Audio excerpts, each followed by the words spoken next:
हमारी संस्कृति, हमारी पहचान। यज्ञ, योग, आयुर्वेद सदा रहे हमारे साथ। भारत के प्राचीन ग्रंथों एवं आधुनिक विज्ञान का दिव्य संगम, यज्ञ महिमा।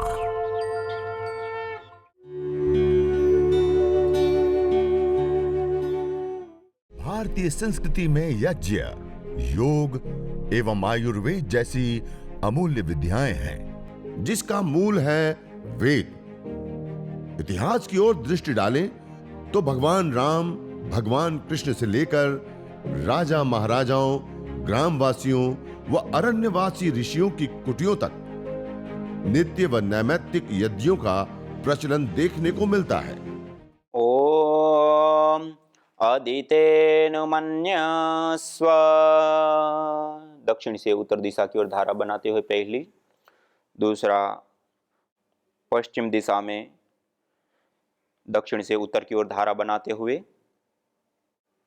ओम अनुमतेन मन्यस्व।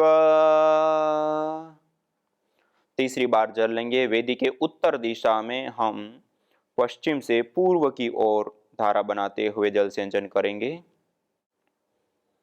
ओम सरस्वत्येन मन्यस्व।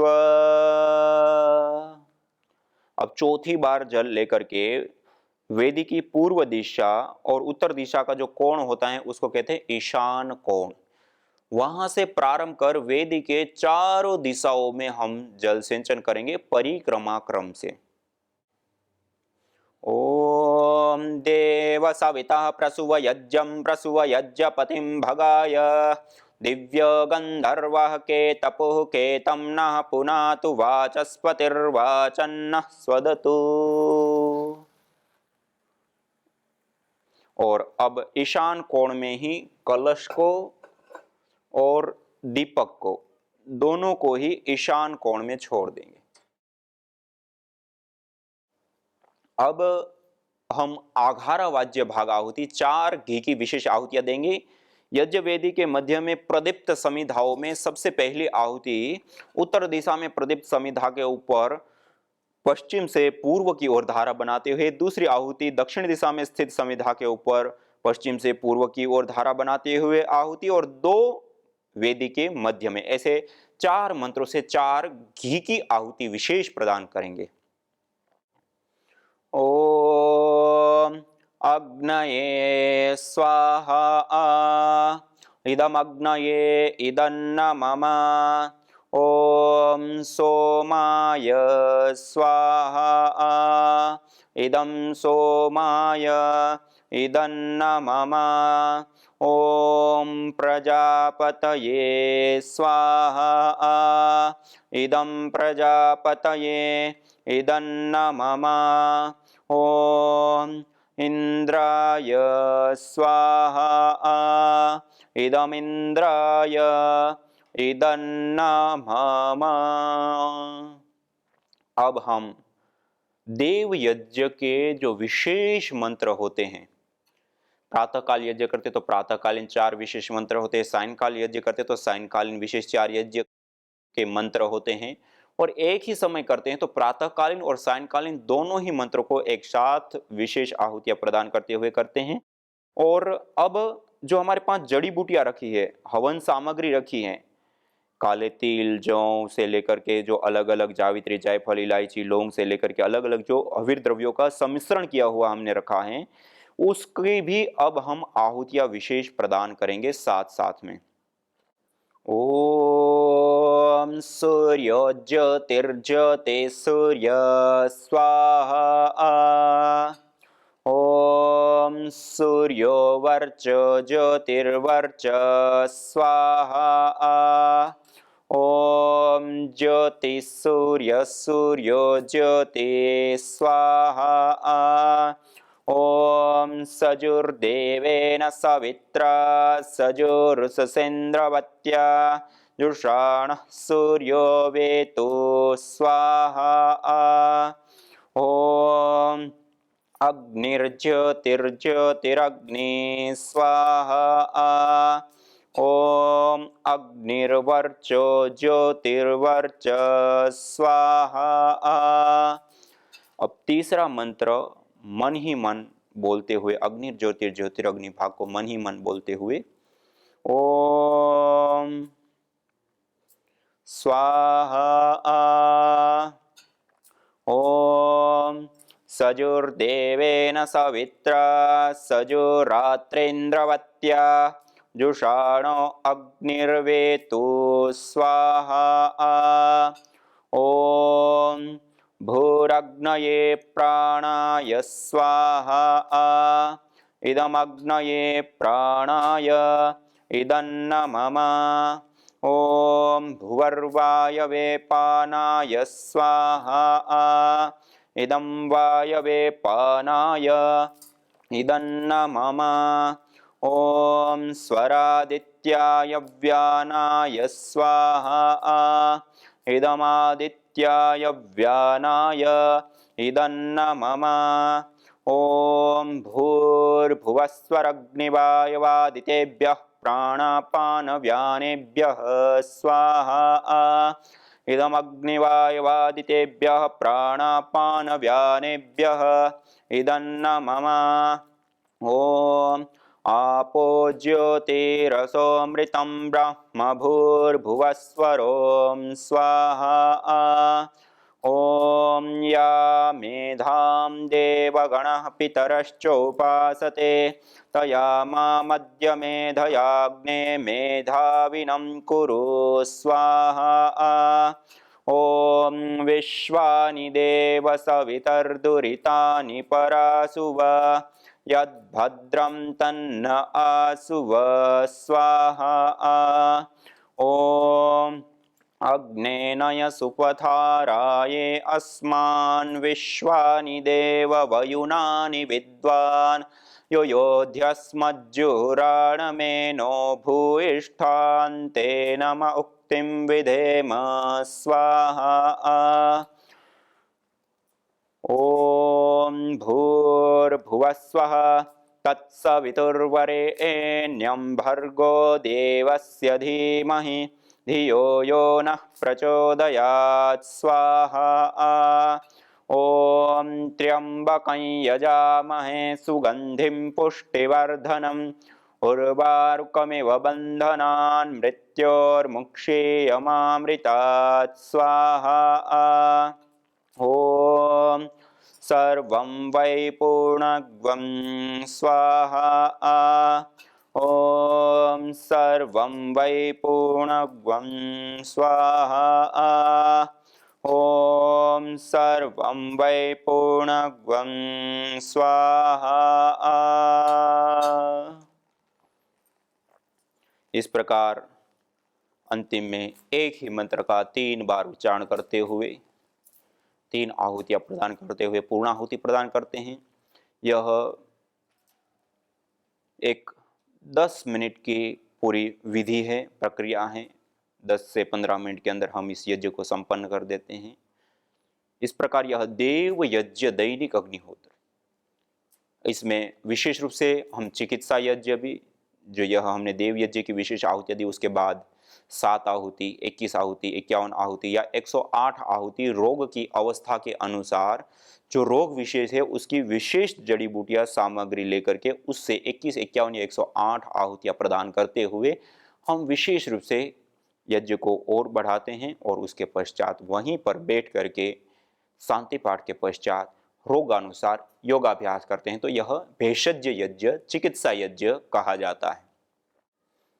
इस प्रकार यज्ञ, हवन, अग्निहोत्र की पूर्णाहुति करने के पश्चात यज्ञ वेदी के सामने बैठ करके अग्नि देवता से प्रार्थना करते हुए, क्योंकि अग्नि साक्षात देव है, अग्निर्वै देवानां मुख, अग्नि सभी देवताओं का मुख है, और हम इस यज्ञाग्नि की पूजा करते हैं और इस यज्ञाग्नि में जो हवि प्रदान करते हैं वो सारी देवीय शक्तियों को प्राप्त होती हैं।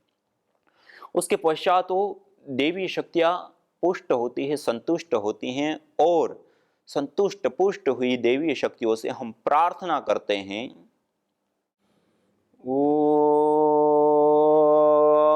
सर्वे भवन्तु सुखिनः सर्वे सन्तु निरामयाः सर्वे भद्राणि पश्यन्तु मा कश्चित् दुःखभाग् भवेत्। हे ईश सब सुखी हो कोई न हो दुखारी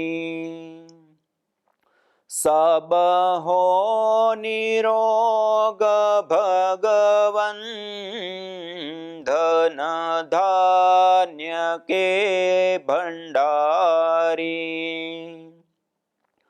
सब भद्र भाव देखे सन्मार्ग के पथिक हो दुखिया न कोई होवे सृष्टि में प्राणधारी। हे नाथ सब सुखी हो कोई न हो दुखारी सब हो निरोग भगवन धन धान्य के भंडारी। त्वमेव माता च पिता त्वमेव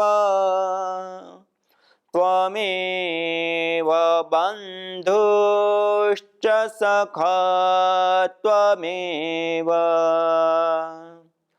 त्वमेव विद्या द्रविणं त्वमेव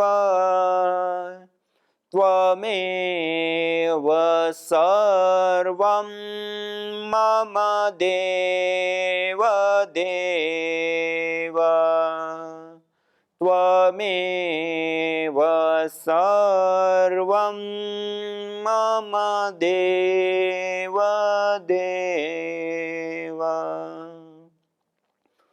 ओम शांति शांति शांति ओम।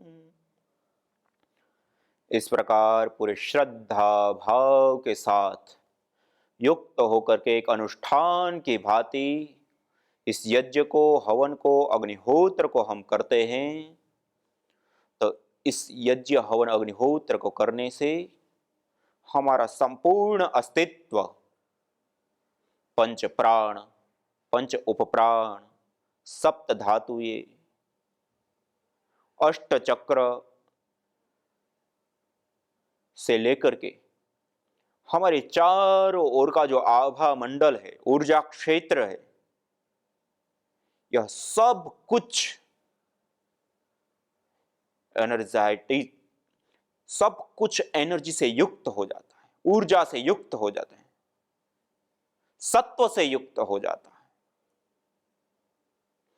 धरती पर के जितने भी पदार्थ हैं, जितने भी द्रव्य है, वो गुरुत्वाकर्षण बल के कारण नीचे की ओर आते हैं। धरती का केवल मात्र लौता एक ही द्रव्य ऐसा है, ऊर्ध्वम गच्छन्ति सत्वस्था, ऊपर की ओर उठने वाला होता है, वह सत्व प्रधान होता है, सत्व होता है।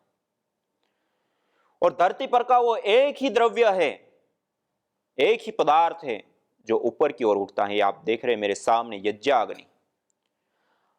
यह यज्ञाग्नि एक ही ऐसा द्रव्य है जो ऊपर की ओर उठती है, गुरुत्वाकर्षण से विपरीत चलती है। यह सत्व का प्रतीक है, सर्वोत्तम सबसे अधिक सत्व कहीं है तो वो यज्ञाग्नि में है। इसलिए सारी देवीय शक्तियों का, सारी ईश्वरीय शक्तियों के उपासना का, पूजा पाठ से लेकर के सब कुछ का मूल आधार यदि प्राचीन आलोक में हम देखें तो यज्ञाग्नि है, हवन है, अग्निहोत्र है। और उस अग्नि की साक्षी में, अग्नि के समीप में बैठ करके जब हम प्रार्थना करते हैं, हवन करते हैं, देवी शक्तियों का मंत्रोच्चारण पूर्वक आह्वान करते हुए हव्या प्रदान करते हैं, तो हमारा यह पुण्याई वर्तमान जीवन भी और आने वाला आगे का जीवन भी सब कुछ सत्व से युक्त हो जाता है। और इस प्रकार यज्ञ करने पर, जैसे मैंने कहा, पंच प्राण, पंच उपप्राण, सप्त धातुएं, अष्ट चक्र, हमारा शरीर केवल चर्म मात्र तक नहीं, अभी तो इससे भी बाहर होता है। औरा क्षेत्र, ऊर्जा क्षेत्र, एनर्जी का एक क्षेत्र होता है पूरा, वो सब कुछ एनर्जी, ऊर्जा से युक्त होने के साथ साथ शास्त्रों में कहा, एतेषु यश्चरते भ्राजमानेषु यथा कालं च आहुतयो ह्यद्ददायन् तन्नयन्ते ताः सूर्यस्य रश्मयोः देवानां पतिरेकोऽधिवास। अर्थात जो यथा समय इस यज्ञाग्नि के अंदर मंत्रोच्चारण पूर्वक आहुतियां प्रदान कर यज्ञ कर्म को पूर्ण करता है, वह यजमान उन पुण्याई संचय करते हुए देवानाम पतिरेको वहां पहुंच जाता है जहां देवों का पति, स्वामी, ईश्वर का जहां साक्षात्कार हो जाता है। स्वयं ईश्वर का साक्षात्कार होने की बात यहां बताई। और हमारे प्राचीन ग्रंथों में, शास्त्रों में कहा, यथेह क्षुधिता बाला मातरम पर्युपासते एवं सर्वाणि भूतानि अग्निहोत्रम उपासता। जैसे दुख से पीड़ित, रोग से पीड़ित लोग उस दुख से, उस रोग से मुक्ति चाहते हैं। यथे क्षुधिता बाला मातरम, जैसे बालक अपनी बुभुक्षा रूपी पीड़ा से, भूख रूपी पीड़ा से मुक्ति पाने के लिए माता की शरण में जाते हैं और निश्चित रूप से उस भूभुक्षा से, उस दुख से निवृत्ति पाते। एवं सर्वाणि भूतानि अग्निहोत्रम, ऐसे ही सारे भूतगण, मनुष्यगण, जीवगण जीवन में दुखों की निवृत्ति के लिए, मुक्ति के लिए अग्निहोत्र यज्ञ की उपासना करते हैं। अर्थात यह सभी प्रकार के जीवन में आने वाले रोग, दोष, ताप, संताप, क्लेश का नाश करने वाला होता है।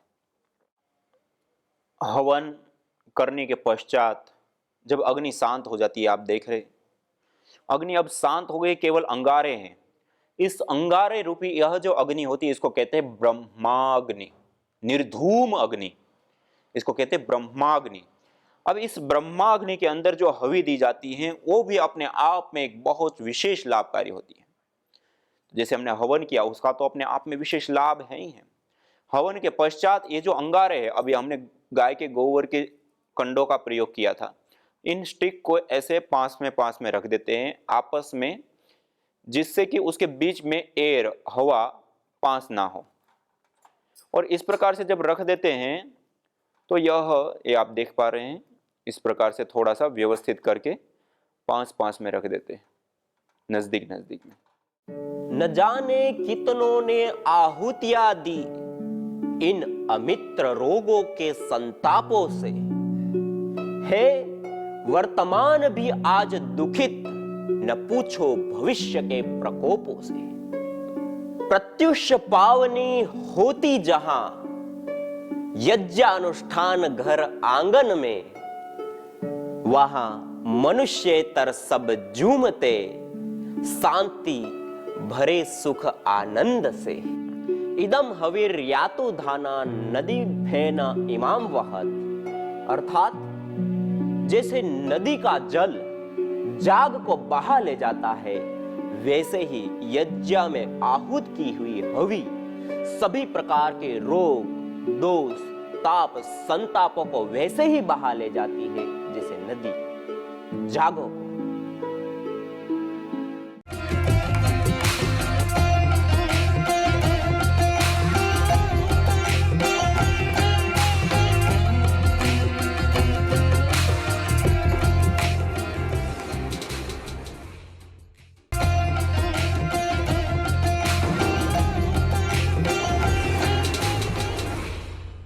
और वो कैसे प्राप्त होती है? जैसे मेरे सामने आज विशेष रूप से कुछ द्रव्यों का आपके सामने दर्शन कराने के लिए मैं लाया हूं। ये हमारे पास विशेष रूप से श्वेत चंदन रखा हुआ है। यह श्वेत चंदन के अंदर परफ्राल आदि तत्व होते हैं, अर्थात इसको जब हम जलाते हैं तो वो वायुभूत होते हैं। जब वो वायुभूत होते हैं तो उससे वह परफ्राल तत्व गैस के माध्यम से हमारे मस्तिष्क तक और आगे पहुंचता है, तो हमारी पिट्यूटरी ग्लैंड आदि विशेष रूप से उससे प्रभावित होती है, गुड हार्मोन्स बनाती है, उससे स्ट्रेस, तनाव, चिड़चिड़ापन आदि सब चीजें दूर हो जाती हैं। तो यह श्वेत चंदन बहुत ही ज्यादा सुरभि वाला होता है, सुगंधी वाला। इसको हम अग्नि में भी जला सकते हैं और दूसरा अंगारों के ऊपर भी हम रखेंगे तो इसकी बहुत सुरभि अच्छी आती है और उससे कई सारे प्रकार के मानस चिकित्सा के लिए बहुत ज्यादा उपयोगी होता है। दूसरा ये द्रव्य मेरे पास रखा हुआ है गुलाब। ये गुलाब की जो पंखुड़ियां होती है, गुलाब फूल की जो पंखुड़ियां, उन पंखुड़ियों को सुखा करके हमने रखा है। इसको भी हम हवीर द्रव्यों में भी आहूत कर सकते हैं। और दूसरा, यज्ञ होने के बाद अंगारों के ऊपर आप रखेंगे तो आप ऐसा महसूस करेंगे कि जैसे आपके पास में कोई खिले हुए गुलाब हो, ऐसा आपका घर का वायुमंडल बन जाएगा। ऐसी सुगंधी सुरभि आती है सूखे हुए पत्तों से भी। तीसरा, ये मेरे सामने रखा हुआ है तगर, विशेष रूप से अगर और तगर। अगर एक लकड़ी होती है, ये मेरे सामने अगर रखा हुआ है। यह अगर है काली लकड़ी, इसमें भी एक विशेष प्रकार का तेल पाया जाता है। और आज बाजार में भी जो अगरबत्ती हम जिसको बोलते हैं, ये इसी अगर के तेल और इसी अगर से बनी हुई बत्ती को अगरबत्ती कहते हैं, इस अगर से बनी हुई बत्ती को। और वो हमारे अस्थमा, दमा से लेकर के अनेक प्रकार के रोगों को दूर कर स्वास्थ्य को प्रदान करने का कार्य करती है, इसलिए उसको अगरबत्ती, अगर से बनी बत्ती को अगरबत्ती कहा जाता है। और आज अगरबत्ती के नाम पे अलग अलग बहुत सारी चीजें बिकती हैं, तो उससे हमें बचना भी चाहिए। और दूसरा यह है तगर। यह भी एक सुगंधित पदार्थ के रूप में विशेष रूप से आयुर्वेद ग्रंथों में गंध वर्ग के अंदर गिना गया है। अगर तगर आदि का हम सामग्री के रूप में विशेष रूप से प्रयोग लेते हैं, प्रयोग करते हैं। तीसरा है यह मेरे सामने इलायची, छोटी इलायची। ये छोटी इलायची भी होती है और एक बड़ी इलायची होती है, इसको इलायचा भी बोलते हैं या बड़ा इलायचा बोलते हैं। यह इलायची के अंदर भी जो कंपाउंड्स पाए जाते हैं, उसकी जो सुरभि होती है, सुगंधी होती है, बहुत ही मनोहर होती है, मन को शांत करने वाली है। सहज और लोग मुख को भी सुगंधित करने के लिए इस इलायची को खाते हैं, भोजन के बाद चबाते हैं तो मुख भी सुगंधित हो जाता है। तो आप जब अंगारों के ऊपर या हवन सामग्री के अंदर आप उसको मिलाते हैं तो वो भी अत्यंत सूक्ष्म होकर के कई गुना बढ़ करके उस सुगंधी को फैलाने का, गुड हार्मोन्स को बढ़ाने का आदि आदि कार्य को संपन्न करती है। यह है हमारे पास जायफल। यह जायफल विशेष रूप से कई सारे प्रकार के रोगों को ठीक करने के लिए, और विशेष करके जो वातज रोग होते हैं, पैरालिसिस, पार्किंसन से लेकर के मस्तिष्क की कोशिका का डैमेज होने से लेकर के अनेक प्रकार की ऐसी बीमारियां, उन बीमारियों को दूर करने के लिए यह विशेष रूप से लाभकारी होता है। जायफल ये सुगंधित भी होता है, रोग निवारक भी होता है। वैसे भी ये सारे पदार्थ ऐसे नहीं कि रोग निवारक नहीं, वो भी सारे रोग निवारक होते हैं। यह है जावित्री। ये जावित्री भी बहुत ही ज्यादा सुगंधित होती है। जावित्री एक प्रकार का, यह जो जायफल है, जायफल के ऊपर का एक कवर होता है, इसको कहते हैं जावित्री। और इस जावित्री के अपने अलग गुण हैं। इसको भी, यह भी एक सुगंधित द्रव्य होता है। और इसकी जो धुनी है, चाहे जायफल है, चाहे जावित्री है, इलायची है, या ये मेरे सामने रखा हुआ दालचीनी, इसका भी एक विशेष तेल होता है इसके अंदर। इसको भी आप जब अंगारों के ऊपर डालेंगे तो ऐसी विशेष सुरभि आती है कि आपका घर पूरा मनोहर, मनोरम्य बन जाएगा। और इसकी सुगंधी लेने से गुड हार्मोन्स बनते हैं और भी कई सारी प्रकार की बीमारियों से निजात प्राप्त होती है। और विशेष करके यह दालचीनी जो कफज रोग है उसको शांत करने के लिए बहुत ज्यादा लाभकारी होती है। यह वातज रोगों को शांत करने के लिए विशेष करके लाभकारी होते हैं। इलायची पित्तज रोगों को शांत करने के लिए विशेष करके लाभकारी। गुलाब और चंदन भी पित्तज रोगों को या उष्णता वाले रोगों को ठीक करने के लिए विशेष करके लाभकारी होती हैं। तो ऐसे ऐसे ये सारे द्रव्य, जावित्री है, जायफल है, इलायची है। एक गुगुल के बारे में मैं आपको बताता ही रहता हूँ। ये गुगुल सुगंधित भी होता है, पुष्टिकारक भी होता है, रोग निवारक भी होता है और अनेक प्रकार के लाभों को प्रदान करने वाला होता है। ऐसे ही यह चावल भी त्रिदोष सामक होता है जिसको हमें सामग्री के रूप में प्रयोग करना होता है। और यह है देवदारू। ये देवदार की भी लकड़ी तेलीय लकड़ी होती है। इसके अंदर बहुत ही बड़ी मात्रा में तेल पाया जाता है। इसको भी हम जलाने के, जब हमारे पास अग्न्याधान जो हम करते हैं तो अग्न्याधान के रूप में यदि हम इस अगर की लकड़ी को ही हम दीपक से थोड़ी मात्रा में जला करके भी हम इसका अग्न्याधान कर सकते हैं। आज मैं आपको सामने करके दिखाऊंगा। तो आप यदि कपूर का प्रयोग यदि आपके पास नहीं है तो आप इस अगर की लकड़ी से भी आप अग्न्याधान आदि क्रियाओं को संपन्न कर सकते हैं। इससे अतिरिक्त हवन के रूप में लकड़ी का भी प्रयोग कर सकते हैं और इसको सामग्री के अंदर भी हम मिला सकते हैं। इसकी भी जो सुरभि सुगंधी होती है वो बहुत ही ज्यादा रोग निवारक होती है। आगे के दिनों में जब मैं आपको आयुर्वेद ग्रंथों से जो अलग अलग रोगों के उपचार के लिए बताऊंगा तो वहां आयुर्वेद ग्रंथों में भी ये अगर की लकड़ी का धूम्र कई सारी प्रकार की बीमारियों को ठीक करने वाला आदि आदि के रूप में बताया गया। तो वो सब चीजें हम देखेंगे और रखेंगे आपके सामने और हम आगे आगे उसके विषय में हम देखेंगे।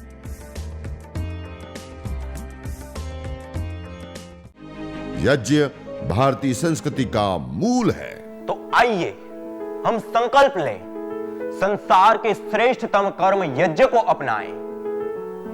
पिंड और ब्रह्मांड में संतुलन कायम करने वाले यज्ञ को अपने जीवन का अभिन्न अंग बनाएं एवं प्रकृति मां के प्रति अपने ऋणों को अदा करें। विश्व स्वास्थ्य का एक नारा, यज्ञ से होगा जग उजियारा। भारतीय संस्कृति की अमूल्य विरासत यज्ञ की महिमा को जानने हेतु वैदिक चैनल पर प्रतिदिन प्रातः एवं सायं 11:30 बजे यज्ञ महिमा कार्यक्रम से जुड़े। विशेष जानकारी हेतु संपर्क करें। मोबाइल 9068565306।